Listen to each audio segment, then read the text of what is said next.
हाँ तो भाई लाडलो, एक बार फिर से सभी का जबरदस्त स्वागत है जबरदस्त वीडियो के अंदर। तो एक बार फिर से सभी को राम राम नमस्कार जय हिंद मेरी तरफ से।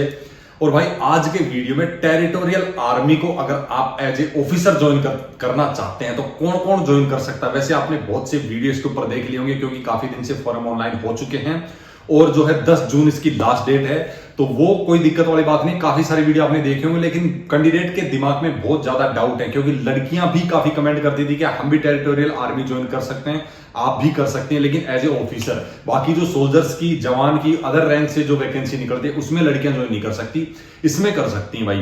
ठीक है, तो वैकेंसी निकली हुई है, फॉर्म भरे जा रहे हैं। कैंडिडेट का जो डाउट है ना, काफी सारे डाउट है कैंडिडेट के दिमाग में। एक तो हर कैंडिडेट पूछ रहा है क्या सभी इसके लिए ज्वाइन कर अप्लाई कर सकते हैं, और दूसरा कुछ कैंडिडेट पूछते हैं साल में 2 महीने की ट्रेनिंग के बारे में ऐसा कुछ दिया हुआ है सर, वो क्या है, क्या टेम्परेरी है।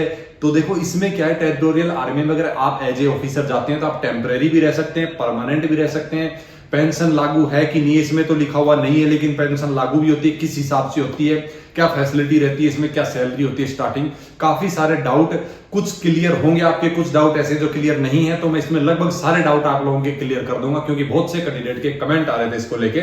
बाकी आपने वैसे तो बहुत से वीडियो देखे होंगे भाई। देखो इसमें सीधी सी बात यह है कि ऑनलाइन फॉर्म भरे जा रहे हैं, 10 जून लास्ट डेट है और इसका जो सिलेक्शन प्रोसेस है उसमें पहले एक एग्जाम होता है जो आपका 20 जुलाई को होने वाला है। ठीक है, अब इसमें ज्वाइन कौन कौन कर सकता है। देखो सीधी सी बात है भाई, कैंडिडेट पूछते हैं क्या सभी ज्वाइन कर सकते हैं। हाँ भाई, आप जो है मिलिट्री या पुलिस या पैरामिलिट्री किसी भी फोर्सेस का हिस्सा नहीं होने चाहिए, बस तब आप ज्वाइन कर सकते, क्योंकि इसको बनाया ही इसीलिए गया है सिविलियंस के अट्रैक्शन वगैरह के लिए कि भाई उनका भी जैसे कोई ओवर एज हो गया, क्योंकि 18 साल से 42 साल तक का कैंडिडेट इसके लिए अप्लाई कर सकता है भाई। ठीक है, और इसमें तो फॉर्म ऑनलाइन भरे जाते हैं और बाकी जो अदर रैंक जवानों की जो भर्ती निकलती है उसमें सीधी रैली भर्ती निकलती है आज भी टेरिटोरियल आर्मी की, क्योंकि पिछले साल भी निकली थी, इस साल भी आने वाली है। ठीक है, तो बाकी इसमें क्या 18 से 42 साल तक के अप्लाई कर सकते हैं, और जो जैसे खुद का किसी का बिजनेस है या सेल्फ एम्प्लॉय या प्राइवेट कहीं जॉब कर सकते हैं, मतलब कर रहे हैं, तो वो सभी जो है इसमें जो मतलब इसके लिए अप्लाई कर सकते हैं। वो चाहे तो इसको पार्ट टाइम भी ज्वाइन कर सकते हैं या फिर इसको परमानेंट भी ज्वाइन कर सकते हैं। वो किस हिसाब से क्या है अपन आगे बात करेंगे। पहले बता दूं, जो भी लड़के और लड़कियां जिन्होंने ग्रेजुएशन किया हुआ है और 18 साल से 42 साल के बीच में जिसकी एज है वो कैंडिडेट अप्लाई कर सकता है। फॉर्म भरे जा रहे हैं, 10 जून से पहले पहले भर देना, लास्ट डेट का वेट मत करना। 20 जुलाई को इसका कंप्यूटर बेस्ड एग्जाम होना है जिसके अंदर 100 क्वेश्चन 100 मार्क्स के होंगे। 2 घंटे का समय मिलेगा आपको। 25-25 में डिवाइड किया गया है, रीजनिंग, जीके, मैथ और इंग्लिश इस हिसाब से। ठीक है, और 0.33% की नेगेटिव मार्किंग, मतलब कि एक आप अगर आपने एक क्वेश्चन गलत किया है, मतलब 3 क्वेश्चन जब आप गलत करेंगे तो एक क्वेश्चन आपका सही वाला भी जो है माइनस हो जाएगा। इस हिसाब से 0.33% की जो है नेगेटिव मार्किंग इसमें है। तो भाई ये हो गया। उसके बाद में जब आप ये एग्जाम क्वालिफाई कर लेते हैं तो आपको एसएसबी के लिए बुलाया जाएगा, जहां आपको पूरे अपने डॉक्यूमेंट्स जो आपके पास एजुकेशन क्वालिफिकेशन वगैरह है वो, या फिर एनसीसी वगैरह, स्पोर्ट्स, जो भी आपके पास में एक्स्ट्रा अचीवमेंट वगैरह है वो सभी लेके आपको जाना है। और उसका प्रोसेस क्या है, उसके प्रोसेस में आपको पहले दिन आपका एक एग्जाम हो गया, 5 दिन का प्रोसेस चलता है एसएसबी का। जैसे एनडीए वगैरह अगर किसी ने दिया होगा उसको पता होगा, जिसने नहीं दिया भाई काफी सारे एसएसबी के वीडियो डले हुए यूट्यूब पे, आप जाके देख सकते हैं। ठीक है, उसमें होता क्या है, फर्स्ट डे में जो कैंडिडेट क्वालिफाई होता है उसी को बाकी 4 दिन तक रखा जाता है, नहीं तो फर्स्ट डे में जो डिस्क्वालीफाई हो जाता है उसको वहीं से वापस कर दिया जाता है।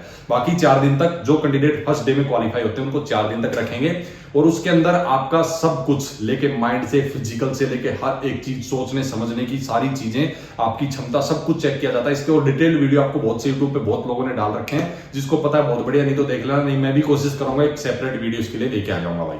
उसके बाद में भाई जो आप एसएसबी दिए हैं वो, और जो आपने एग्जाम दिया था वो, उसके जो मार्क्स हैं उसके बेस पे आपका फाइनल सिलेक्शन होगा। और उसके बाद 6 महीने की आपकी ट्रेनिंग होगी। उसके बाद आप कमीशन ऑफिसर बनते हैं, इसमें डायरेक्ट लेफ्टिनेंट की पोस्ट के ऊपर आप जाएंगे। ठीक है, सिलेक्शन के बाद में आपको जो है बता दें 6 महीने की ट्रेनिंग होगी, उसके बाद में आप जो है बन जाएंगे लेफ्टिनेंट। और अब बात आती है जो सबसे इंपॉर्टेंट है, वो है जो लिखा हुआ है साल में 2 महीने। देखो एवरी ईयर आपको 2 महीने की सर्विस तो देनी ही देनी पड़ेगी जब आप आर्मी का, मतलब टेरिटोरियल आर्मी का हिस्सा, इंडियन आर्मी का हिस्सा आप माने जाएंगे। ठीक है, अदरवाइज आप अगर परमानेंट भी रहना चाहते हैं इसके अंदर तो आपको करना क्या है, वैसे इसमें पहले कोई परमानेंट का प्रावधान नहीं है भाई। ठीक है, इसमें एज ए टेम्परेरी भर्ती किया जाता है, लेकिन किसी को निकाला नहीं जाता। जो अपनी इच्छा से सर्विस नहीं करना चाहता, सिर्फ साल में 2 महीने ज्वाइन करना चाहता है, उसको उन्हीं 2 महीने में रैंक वगैरह, पेमेंट वगैरह, फैसिलिटी वगैरह सब मिलेगी, बाकी टाइम नहीं मिलेगी अगर वो नहीं करना चाहता। और अगर कोई पूरे साल करना चाहता है तो उतनी रिक्वायरमेंट है, ये किसी को निकालते नहीं है। बाकी भर्ती इसी हिसाब से किया जाता है कि अगर मान लो ज्यादा रहेंगे और जरूरत नहीं होगी तो भेज दिया जाएगा, लेकिन आज तक तो ऐसा कभी हुआ नहीं है। ठीक है, तो रखते आपको पूरे टाइम के लिए हैं। आप अगर पूरे साल में पूरी साल भी अगर सर्विस करना चाहते हैं तो आप कर सकते हैं। रही बात पेंशन की, अगर आप 15 साल से ज्यादा सर्विस करते हैं तो आप पेंशन के हकदार रहेंगे। अदरवाइज उससे पहले आप छोड़ते हैं तो आप छोड़ सकते हैं, आप उसके लिए फिर आपको पेंशन नहीं मिलेगी।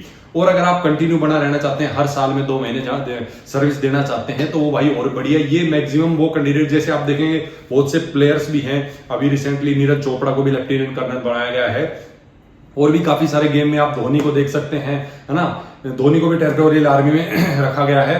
तो इनमें क्या होता है, गेम के लिए, मोटिवेशन के लिए कैंडिडेट को, बाकी सभी को जो है ट्रैक्शन के लिए ये सब कर दिया जाता है कि जो है खेल, जो बच्चे हैं गेम वगैरह से, खेल वगैरह से जुड़े रहेंगे। ठीक है, तो ये सब चीजें होगी। और जब आप लेफ्टिनेंट बन जाते हैं तो देखो वहां से आप लेफ्टिनेंट कर्नल तक तो जाते हैं, टाइमली जो प्रमोशन होता है उस हिसाब से। उसके बाद में जब कर्नल या ब्रिगेडियर वगैरह बढ़ना होता है तो उसके लिए अलग से सिलेक्शन प्रोसेस होता है। ठीक है, तो ये हो गया, इन रैंक तक आप जो है जा सकते हैं। और शुरुआती मैं बात करूं, स्टार्टिंग जब आप भर्ती होते हैं उस टाइम अगर सैलरी की बात करूं, बेसिक पे, मिलिट्री सर्विस पे वगैरह सब कुछ जोड़ के आपको पर मंथ 1,15,000 से 1,25,000 तक, मतलब 1.25 लाख तक सैलरी स्टार्टिंग आपकी रहेगी जब आप ज्वाइन करते हैं।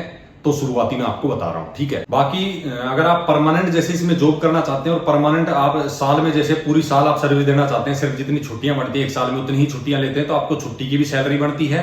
और आप 15 साल से ज्यादा कर ले तो आपको पेंशन भी बनती है। बाकी आपकी पूरी सैलरी जो परमानेंट कमीशन जो आर्मी, एयरफोर्स, नेवी में होते हैं ऑफिसर्स, उन्हीं हिसाब से आपका पेमेंट, फैसिलिटी या कोई भी आपकी मेडिकल से लेके कैंटीन से लेके जो भी फैसिलिटी होती है सभी कुछ आपको मिलती है। ठीक है, बाकी और मुझे नहीं लगता कि कोई चीजें छूटी होंगी। जो कैंडिडेट के दिमाग में था 2 महीने वाला डाउट, वो भी जो है क्लियर हो गया है। फिर भी कोई डाउट हो भाई पूछ लेना, लगभग सभी चीजें मैंने कोशिश की है कवर करने की। मेन बात यही है, आप चाहें तो परमानेंट भी कर सकते हैं, आप जुड़े रहेंगे, उस हिसाब से सर्विस देंगे तो आप परमानेंट भी रहेंगे। और अगर आप छोड़ना चाहें बीच में तो छोड़ भी सकते हैं, उस हिसाब से इसमें सारा सिस्टम है। कोई भी डाउट हो भाई, और भी अगर आप लोगों को कुछ छूटा हो, कुछ पूछना हो तो कमेंट में पूछ सकते हैं। बाकी इस वीडियो को रोकते हैं यहीं पे, फिर मिलेंगे जबरदस्त वीडियो में जबरदस्त जानकारी के साथ। तब तक के लिए सभी को राम राम, नमस्कार, जय हिंद।